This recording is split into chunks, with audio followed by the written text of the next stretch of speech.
Viewers, আজকে আপনাদের viral বেগুনের চপ ভাজি দেখাবো। এটা দেখতে যেমন অসাধারণ, খেতেও টেস্টি।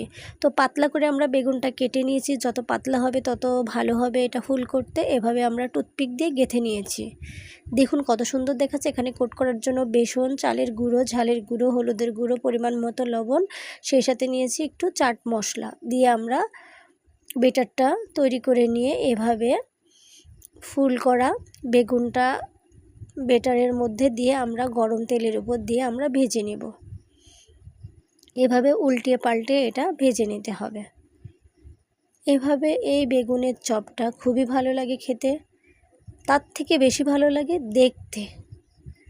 তো দেখতে যে জিনিস ভালো লাগবে, খেতেও সেটা এমনিতেও ভালো লাগবে। মাঝে মাঝে ভিন্ন উপায়ে বা একই জিনিস ভিন্ন রকম করে তৈরি করলে ভালোও লাগে, মনটাও ভালো হয়ে যায়, বা বাসার সবাই ওটার উপর খুবই আকর্ষণ থাকে। তো আপনারা এভাবে ভিন্ন রকম করে তৈরি করে খান আর ভালো থাকুন। পরিবেশন করে নিয়েছি, ভালো লাগলে আপনারা বাসায় একবার বানিয়ে দেখতে পারেন, বিকেল বা সন্ধ্যার নাস্তায়, আবার ভাতের সঙ্গেও ভালো লাগবে। ধন্যবাদ।